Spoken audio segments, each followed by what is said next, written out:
Our next speaker has been Urban Inc.'s artistic director since 2007.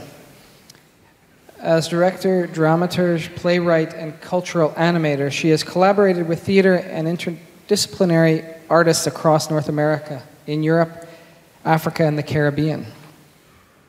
Her current groundbreaking project, the Arrivals Project, is making waves nationally and internationally, bringing together First Nations and minoritized artists in a meaningful creative interplay between artistic voice, ceremony, and ancestral recovery.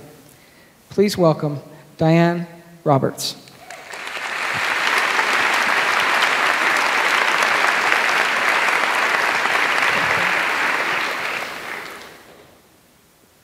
Blackbird singing in the dead of night, hey-ya, hey-ya, hey-oh. Take these broken wings and fly.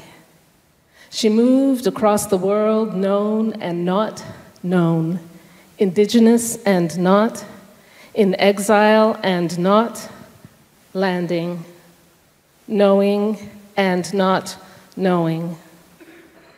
Ever since I can remember, I've wandered, wondering what it would feel like to walk in someone else's feet. Not shoes. Shoes are too easy, but feet. How do I find my feet walking in the footprints of those who have gone before? I moved to Vancouver 3 years ago to take over Urban Inc., a multidisciplinary theater company founded in Aboriginal values, without appropriating, without ignoring the legacy I carry, without imposing my story on the many stories that come from this land. I arrived with 3 burning questions with respect to my Indigenous self. Question 1, if indigeneity were linked to water instead of earth, how would that change the language of ownership or one's sense of rootedness? I speak here of recovering our ritual practices and gatherings and understanding our past through our bodies, and that's how we can heal our future. Our bodies naturally make images consciously and unconsciously. This is not only for communication, but in response to our environment, our history and experience, our needs and desires. The ability to create story from these images is the ability to see and capture them in space and time. The African storyteller has often been described as a chameleon.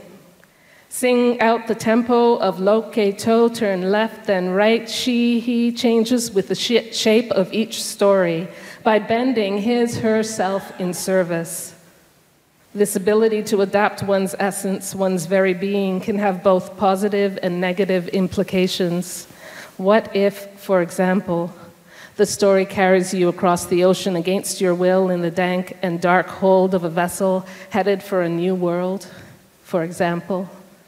Adapting to this story might require you to actively and forcefully forget, minimizing the horrors of the dehumanizing journey.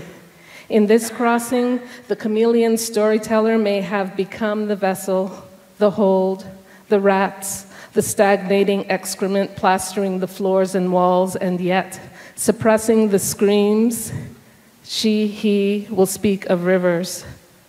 Suppressing the stench, the whip, the oppressor's fist and dick, and still rise. Forgetting in the new world becomes not only a strategy for survival, but a rite of passage.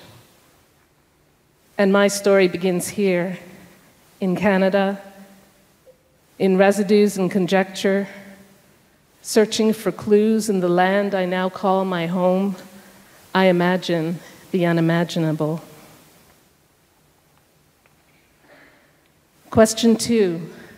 Drawing on the spirit of our ancestors and the shared world, how do we retrieve the commonality that is at the base of our experience?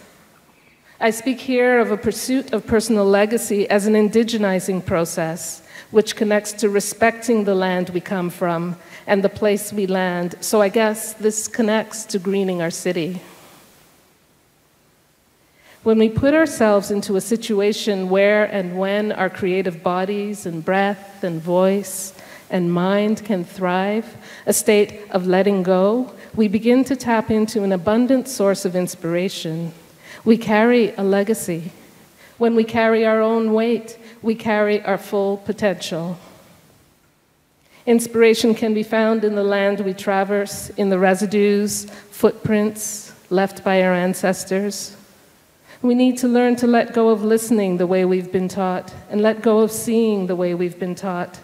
The environmental movement is not a one-size-fits-all initiative. It goes deeper than this. It's our values. It's our shared values. Question 3. How do we consciously recognize new places of commonality, and what is the role of the unconscious? Personal legacy process allows us to poke holes in the veil between the seeing world and the unseen one. Through training, focus, and support, we are able to capture ancestral stories trapped in ourselves, not just muscles and bones. And by doing so, we bind ourselves to a continuum of time, and possibly as a result, we bind ourselves to each other. Creation of a village. St. Lucian poet Derek Walcott said in his 1992 Nobel laureate speech, "Break a vase and the love that reassembles the fragments is stronger than that love which took its symmetry for granted when it was whole. The glue that fits the pieces is the sealing of its original shape. And if the pieces are disparate, ill-fitting, they contain more pain than their original sculpture, those icons and sacred vessels taken for granted in their ancestral places. We must fine-tune the balance between projecting our own experiences on all our relations and separating ourselves from the shared encounter. We carry a legacy. When we carry our own weight, we carry our full potential. To green our city is to open our mind's eye to the things we carry and what others carry. We realize through the legacy process that we live in an intersection in time. Between past, present, and future, we carry story, we make story, we witness story. In the environmental movement, we learn about reducing our carbon footprint. In ceremony, we learn that we must deepen our footprint. We must step fully into the story and let it unfold around us, and through this we honor each other's ancestries, rituals, protocols, values, as well as become better aware of the intersections and differences across communities. There are stories under skin, mingled in blood, buried in bones and breath. We have a responsibility to carry that story, deepen our footprints, and provide a clear path for those that follow. Thank you.